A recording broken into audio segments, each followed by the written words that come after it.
صل على سيدنا مولانا محمد وعلى آل سيدنا شفيعنا محمد اللهم صل على سيدنا مولانا محمد وعلى آل سيدنا شفيعنا محمد আলহামদুলিল্লাহ সমস্ত প্রশংসা সেই মহান আল্লাহ তাআলা দরবারে, যে মহান আল্লাহ তাআলা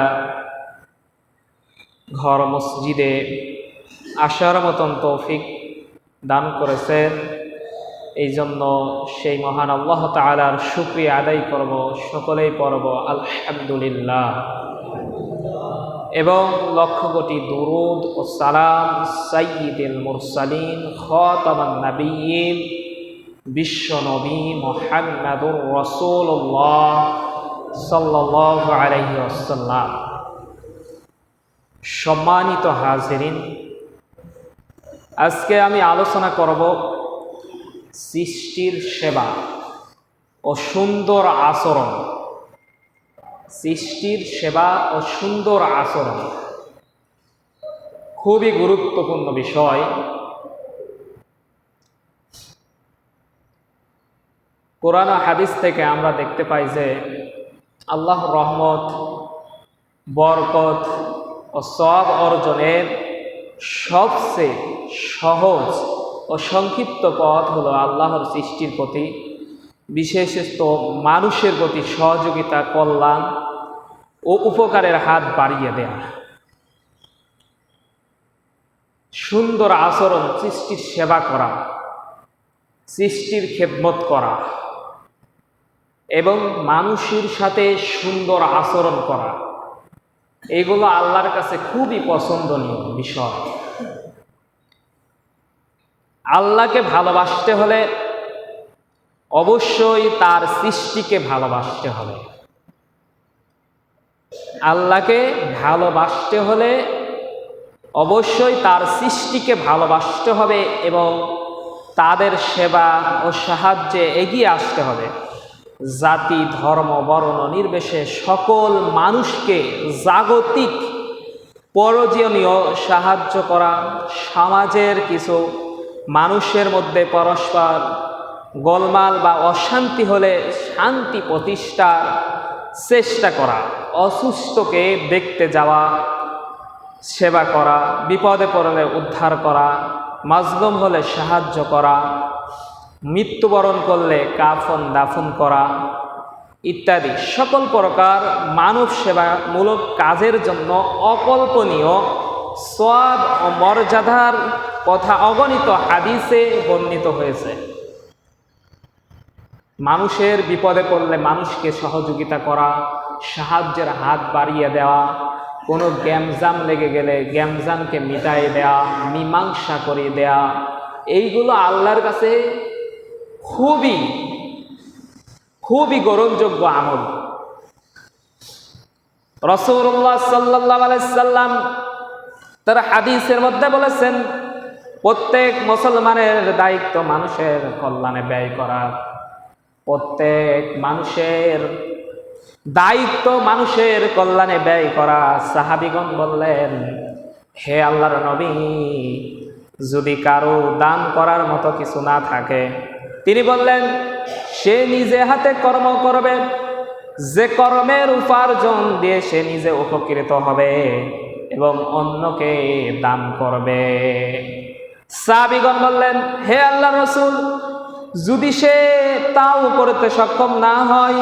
তিনি বললেন, সে সমস্যাগ্রস্ত সাহায্যপ্রাপ্তকে সাহায্য করবে। তারা বললেন, যদিও সে তাও করতে অক্ষম হয়, তিনি বললেন, তাহলে সে কল্যাণমুখী কর্ম করবে এবং অকল্যাণকর কর্ম থেকে নিজেকে বিরত রাখবে। এই কর্ম তার জন্য দান বলে গণ্য হবে। অন্য বর্ণনায় তুমি পেশাদার শ্রমিক ও কর্মজীবীকে সাহায্য করবে, অধ্যক্ষ বা কর্মহীন বেকারের জন্য কর্ম করবে।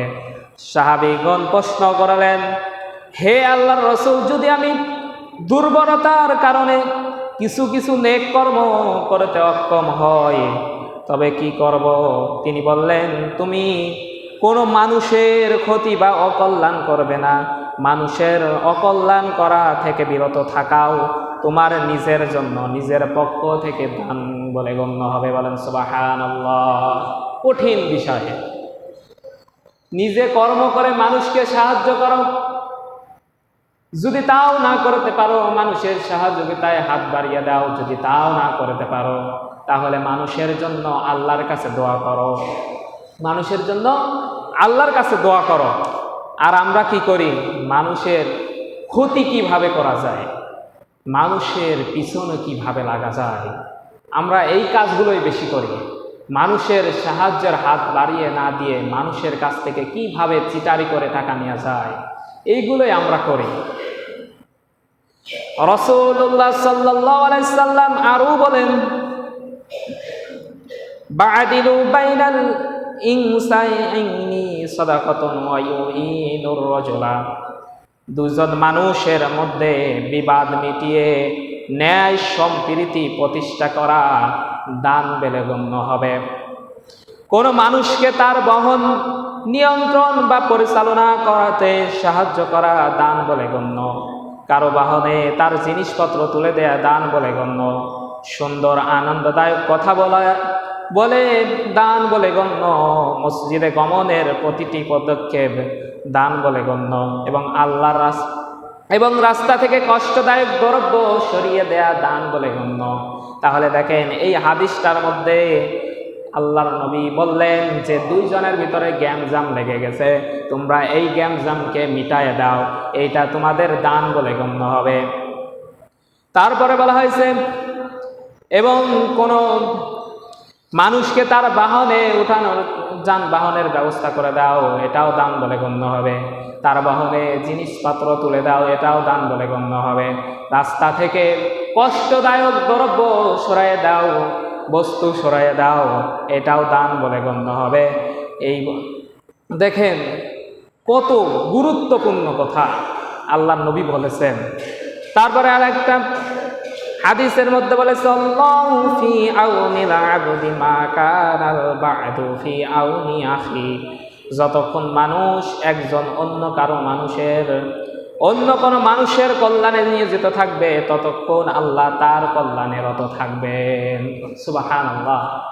মানুষ যতক্ষণ একজন মানুষ আর একজন মানুষের কল্যাণের নিয়োজিত থাকবে, আল্লাহ তাআলা বললে আল্লাহ তাআলাও তার নিয়োজিত থাকবে কল্যাণে।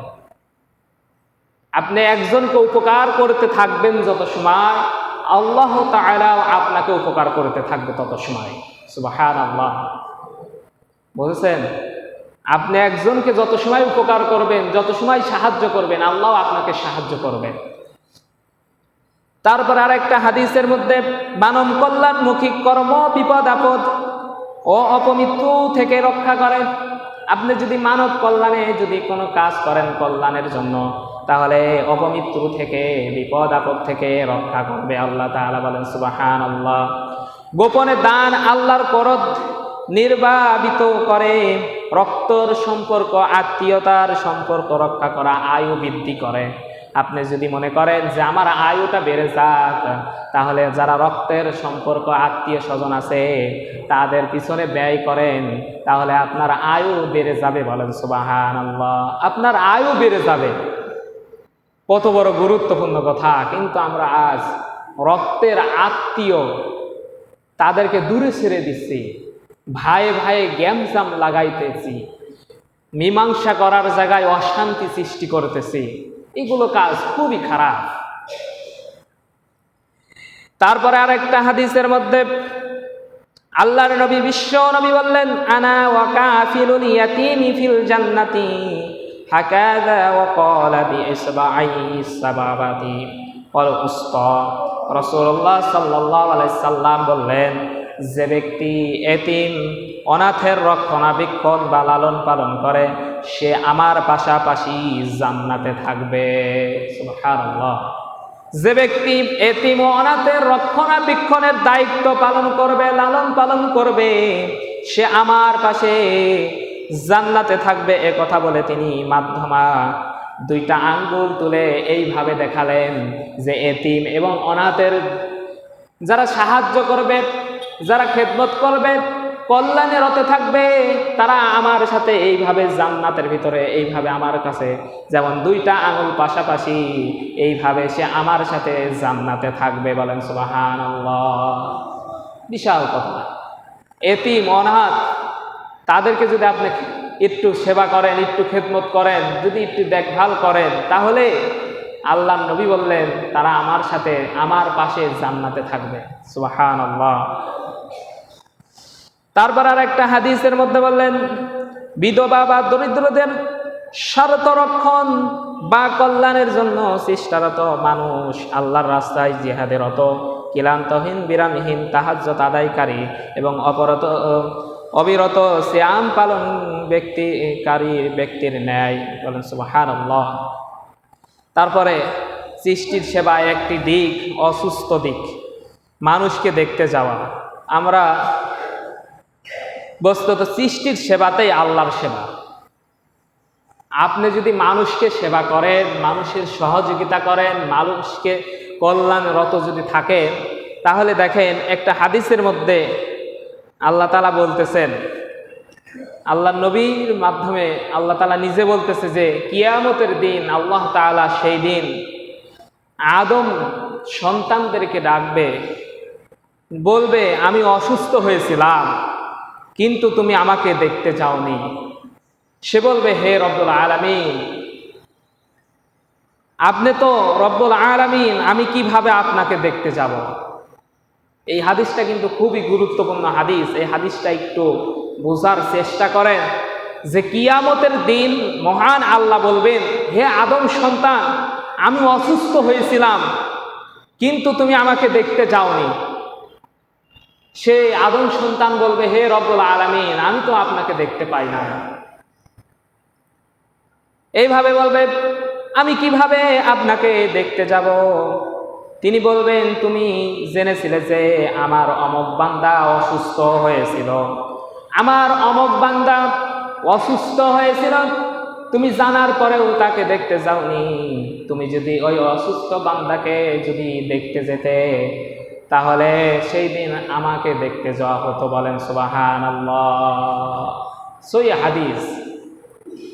সেই দিন আল্লাহ তাআলা, কিয়ামতের দিন আল্লাহ তাআলা বান্দাদেরকে বলবে, হে বান্দা, আমি তোমার কাছে পানি চেয়েছিলাম, তুমি আমাকে পানি দাও নাই। কি দাও নাই? পানি দাও নাই। সেই দিন আদম সন্তান বলবে হে রব্বুল আলামিন, আমি কিভাবে আপনাকে পানি দেব, আমি তো আপনাকে দেখতে পারি নাই, আমি তো দেখি নাই। সেই দিন আল্লাহ তাআলা বলবেন, তুমি যদি অমুক ব্যক্তি তোমার কাছে পানি চেয়েছিল, তুমি যদি অমুক ব্যক্তিকে পানি দিতে, তাহলে স্বয়ং আমাকে পানি দেয়া হতো। বলেন সুবহানাল্লাহ। সেই দিন আল্লাহ তাআলা বলবে, আদম সন্তানদেরকে বলবে, আমি তোমার কাছে খাদ্য চেয়েছিলাম, তুমি আমাকে খাদ্য দাও নাই। সেই দিন আদম সন্তান বলবে, আমি তো আপনাকে দেখতে পাই নাই, আমি কিভাবে আপনাকে খাদ্য দেব। সেই দিন আল্লাহ তাআলা বলবে, হে আদম সন্তান, তুমি যদি সেই অমুক বান্দাকে যদি খাদ্য দিতে, তাহলে আমাকে খাদ্য দেয়া হতো। এইভাবে দেখেন আল্লাহর নবীর মাধ্যমে আল্লাহ তাআলা নিজে জানিয়ে দিয়েছে যে তোমরা অসুস্থ মানুষকে দেখতে যাও, তাহলে আল্লাহকে দেখতে হবে, আল্লাহকে পাবে, আল্লাহকে দেখা হবে। তুমি যদি খাদ্যহীন মানুষকে যদি খাদ্য দাও, তাহলে আল্লাহকে খাদ্য দেয়া হবে। তুমি যদি মানুষকে সহযোগিতা করো, তাহলে আল্লাহকে সহযোগিতা করা হবে। বলেন সুবহানাল্লাহ। তাহলে মানুষের সহযোগিতার হাত আপনি বাড়ায় দেন। মানুষের কখনো বিপদ চান না, মানুষের জন্য দোয়া করেন, আল্লাহ তাকে কল্যাণ দাও, আল্লাহ তাকে বারাকা দাও। এইভাবে মানুষের জন্য দোয়া করেন। মানুষের জন্য দোয়া করলে আপনার লাভ হবে কি? আপনি যখন কোনো বান্দার জন্য, কোনো ভাইয়ের জন্য, কোনো বোনের জন্য যখন দোয়া করবেন, ওই দোয়াটা করলেন যে আল্লাহ আমার অমুক বান্দাকে, অমুক ভাইকে তুমি আল্লাহ সুস্থতা দান করো, অমুক ভাইকে তুমি সুস্থতা দান করো। আল্লাহর কাছে ফেরেশতারা বলবে তোমার ওই বান্দা অমুকের জন্য দোয়া করতেছে। তখন আল্লাহ বলবে দেখো এই বান্দা অসুস্থ আছে নাকি, আগে তাকে সুস্থ করো, তারপরে ওই ভাইকে সুস্থ করো। বলেন সুবহানাল্লাহ। তাহলে মানুষের জন্য দোয়া করতে হবে, মানুষের কল্যাণের কাজ করতে হবে, মানুষের সাহায্যের হাত বাড়িয়ে দিতে হবে, মানুষের সাথে সুন্দর কথা বলতে হবে। আপনি যদি কারোর সাথে সুন্দরভাবে কথা বলেন, সুন্দর আচরণ করেন, তাহলে কিন্তু আপনি আল্লাহর সাথে সুন্দর আচরণ করলেন। দেখেন, সুন্দর আচরণ কিন্তু জান্নাতে যাওয়ার একটা বড় মাধ্যম। আপনি যদি মানুষের সাথে সুন্দর আচরণ করেন, মানুষের সাথে সুন্দর ব্যবহার করেন, মানুষের সেবায় যদি নিয়োজিত থাকেন, আল্লাহ তাআলার তিনি বললেন, রাসূলুল্লাহ সাল্লাল্লাহু আলাইহি সাল্লাম বললেন, ফি কুল্লি কাবাতিন রাকাবাতিন আখরু, যে কোনো প্রাণের সেবাতেই তোমরা সওয়াব পাবে। দেখেন, এখন নম্রতা, সুন্দর আচরণের বিষয় কয়েকটা হাদিস বলবো, মনোযোগ সহকারে শুনবেন। রাসূলুল্লাহ সাল্লাল্লাহু আলাইহি সাল্লাম বলেছে, যদি কেউ বিনম্রতা ও নম্র আচরণ লাভ করে, তাহলে সে দুনিয়া ও আখিরাতে পাওনা সকল কল্যাণ লাভ করলো। বলেন সুবহানাল্লাহ। ভালো করে মনোযোগ সহকারে শোনেন, যদি কেউ বিনম্রতা ও নম্র আচরণ লাভ করে, তাহলে সে দুনিয়া ও আখিরাতের পাওনা সকল কল্যাণ লাভ করলো। আর রক্তর সম্পর্কীয় আত্মীয়স্বজনের সাথে সুসম্পর্ক বজায় রাখা এবং আচরণ বাড়িঘর ও জনপদের বরকত দেয়, আয়ু বৃদ্ধি করে। বলতেছে যে রক্তের আত্মীয় যদি আপনি বজায় রাখতে পারেন, আত্মীয় যদি টিকায় রাখতে পারেন, তাহলে আপনার আয়ু বাড়বে। বলেন সুবহানাল্লাহ। আর একটা হাদিসের মধ্যে বলেছে যে কিয়ামতের দিন মুমিনের আমল নামায় সুন্দর আচরণের চেয়ে অধিক ভালো আর কিছুই হবে না। হাদিসের মধ্যে বলেছে যে কিয়ামতের দিন মানুষের আমল নামায় সুন্দর আচরণের চেয়ে অধিক ভালো ভারী আমল আর কিছুই হবে না। যে ব্যক্তি অশ্লীল ও কুটু কথা বলে বা অশুভ আচরণ করে, তাকে আল্লাহ ঘৃণা করেন। তাকে কি করেন? আল্লাহ তাআলা ঘৃণা করেন। আর যার ব্যবহার সুন্দর, সে তার ব্যবহারের কারণে নফল রোজা ও তাহাজ্জুদের সওয়াব লাভ করবে। সুবহানাল্লাহ। তাহলে দেখেন, আমরা কিন্তু মানুষের সাথে সুন্দর আচরণ করতে পারি না। খিটখিটে মিজাজ আমাদের ভিতরে। আমরা যদি মানুষের সাথে সুন্দর আচরণ করি, আর এই আচরণের মাধ্যমে আপনি জান্নাত পাবেন। আরেকটা হাদিসের মধ্যে বলেছে, সবচেয়ে বেশি যা মানুষকে জান্নাতে প্রবেশ করাবে তা হলো আল্লাহর ভয়, ওয়াত্তাকুল্লাহ, আল্লাহর ভয় এবং সুন্দর আচরণ। সবচেয়ে বেশি মানুষ জান্নাতে যাবে দুইটা আমল করার কারণে। একটা আমল হচ্ছে আল্লাহকে ভয় করবে, ওয়াত্তাকুল্লাহ, আল্লাহকে কি করবে? ভয় করবে। আল্লাহর ভয় অন্তরে রাখবে এবং হুসনুল খুলক এবং মানুষের সাথে সুন্দর আচরণ করবে। যদি আপনি এই দুইটা আমল করতে পারেন, অবশ্যই অবশ্যই আপনি জান্নাতে যাবেন। সুবহানাল্লাহ। কিন্তু আমরা আজ আমাদের ভিতরে আল্লাহর ভয় বলতে কোনো জিনিস নাই। আমাদের ভিতরে আল্লাহর ভয় বলতে কি কোনো জিনিস নাই। আমরা মানুষ হয়ে মানুষকে খুন করতেছি, মানুষ হয়ে মানুষকে কষ্ট দিচ্ছি, মানুষ হয়ে মানুষকে আমরা বিপদে ফেলাচ্ছি, মানুষ হয়ে মানুষের উপর জুলুম করতেছি, মানুষ হয়ে মানুষের উপর নিপীড়ন করতেছি। এই যে এই কাজগুলো করতেছেন, এই কাজগুলো তো খারাপ। আপনি মানুষের সাথে সুন্দর আচরণ করেন, সুন্দর ব্যবহার করেন। আপনার বাড়ি গাড়ি টাকা পয়সা কোনো কিছু দরকার নাই জান্নাতে যাওয়ার জন্য। আপনার শুধু আচরণটা ভালো হওয়া দরকার। আপনার টাকা পয়সা হয়ে গেছে, আপনি মানুষের সাথে দাম্ভিকতা দেখাচ্ছেন, অহংকার দেখাচ্ছেন। এই যে দাম্ভিকতা, অহংকার, এই কারণেই আপনি জাহান্নামে চলে যাবেন।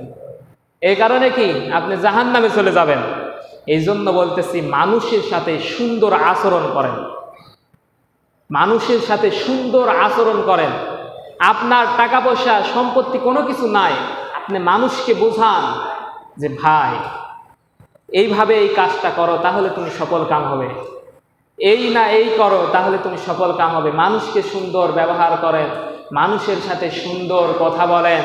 কবি বলেছে যে এমন জীবন করিবে গঠন, মরণে হাসিবে তুমি, কাঁদিবে ত্রিভুবন।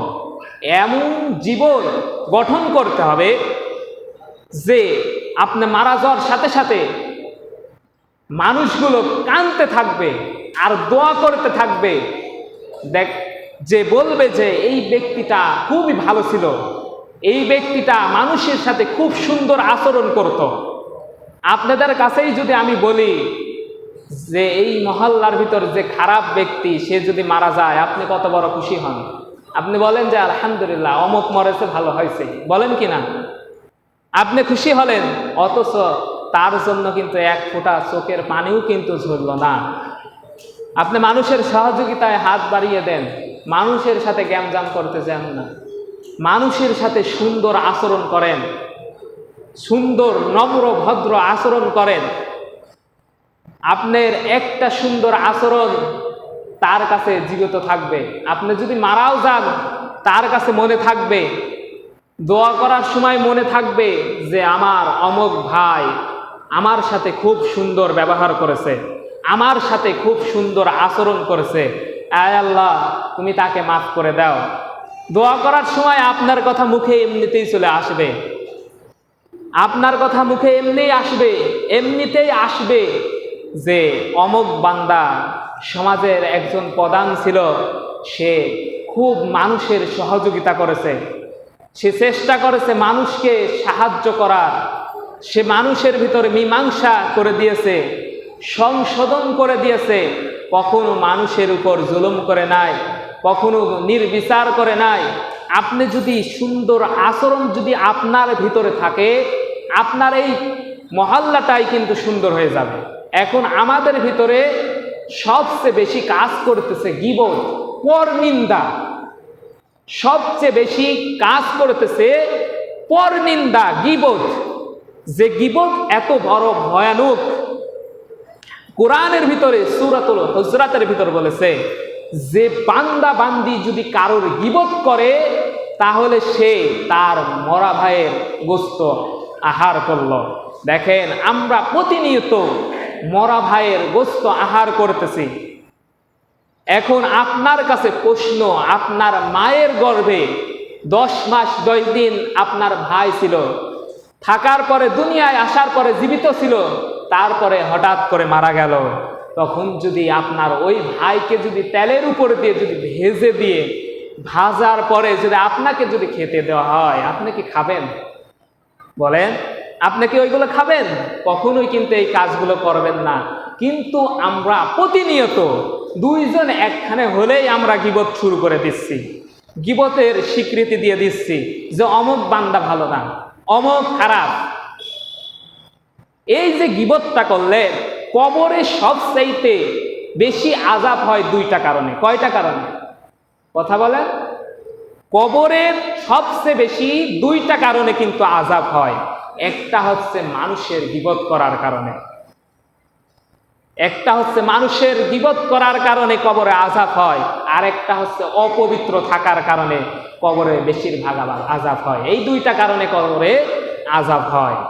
এখন আমি কোরআন থেকে হাদিস থেকে বলতেছি, আপনার ভালো লাগতেও পারে নাও পারে।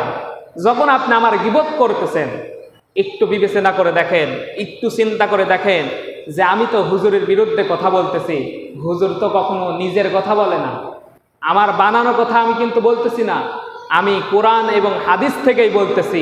যখন আপনি আমার বিরুদ্ধে কথা বলতেছেন, তখন স্বয়ং আল্লাহ তাআলার বিরুদ্ধে বলা হচ্ছে। কথাগুলো মাথায় রাখবেন। আপনি যখন আমার পিছনে আমার গীবত করবেন যে ওই হুজুরটা কিন্তু ভালো না, ওই হুজুর সব ফাঁস করে দেয়, আমার বিপক্ষে কথা বলে, আমি কারোর বিপক্ষে কথা বলতে যাই না, আমি কারোর বিপক্ষে কথা বলি না। আমি সব সময় কোরআন থেকে হাদিস থেকে কথা বলার চেষ্টা করি। এখন আপনি যদি নিজের উপর চাপিয়ে নেন তাহলে আপনার দোষ। একটু চিন্তা ভাবনা করে গীবত করবেন যে আমি তো গীবত করতেছি হুজুরের নামে, হুজুর তো সঠিক কথা বলে, হুজুর তো বানায়ে কথা বলে না, হুজুর তো কোরআন হাদিস থেকেই কথা বলে। যখন আপনি হুজুরের নিয়ে গীবত করবেন তখন দেখেন স্বয়ং আল্লাহ তাআলা নিয়ে গীবত করা হবে। বুঝাতে পারে নাই? আমি তো কোরআন থেকেই কথা বলতেছি, আমি তো হাদিস থেকেই কথা বলতেছি, আপনি কেন গীবত করেন? আমার আচরণে আপনি হয়তো কষ্ট পেতে পারেন, আমার কাছে আসেন, বলেন যে হুজুর এটা ভুল বললেন না, এটা খারাপ বললেন না। আমি যদি ভুল করি তাহলে ভুল স্বীকার করব। আর আপনি আমার ভুলের কথা মানুষের কাছে বলে বেড়াচ্ছেন, তাহলে আপনি গীবত করলেন। আগে বুঝতে হবে গীবত কি আর তহমত কি। গীবত, আমি একটা অন্যায় করেছি, ওই অন্যায়ের কথা আর একজনের কাছে বলাই হচ্ছে গীবত। আর তহমত কি, আমি অন্যায় করে নাই, কোনো কাজই করে নাই, আমার নামে বানায়ে বানায়ে কথা বলতেছেন, তাহলে দুইটা অন্যায় করলেন। একটা হচ্ছে গীবতের অন্যায়, আর একটা হচ্ছে মিথ্যা অপবাদ, যেগুলো আমরা বেশি করি।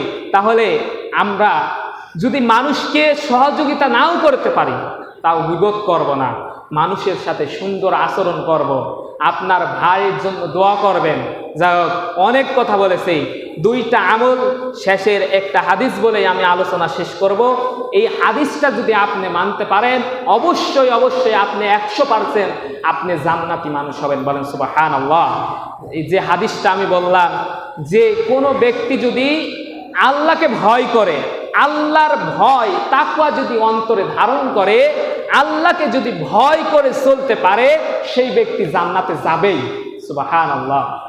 আপনার ভিতরে যদি আল্লাহর ভয় থাকে তাহলে আপনার দ্বারাই কখনো গুনার কাজ হবে না। হবে? আপনার ভিতরে যদি জাহান্নামের ভয় থাকে আপনার দ্বারাই কখনো জাহান্নামের কাজ করা আসবে না। এই জন্য হাদিসের মধ্যে বলা হয়েছে দুইটা জিনিস যার ভিতরে থাকবে সে অবশ্যই অবশ্যই জান্নাতে যাবে। একটা হচ্ছে আল্লাহ ভীরু, আল্লাহর ভয় তাকওয়া, আর 2 নাম্বার হচ্ছে সুন্দর আচরণ। 2 নাম্বার কি? সুন্দর আচরণ। মানুষের সাথে আপনি টাকা দিয়ে সহযোগিতা না করে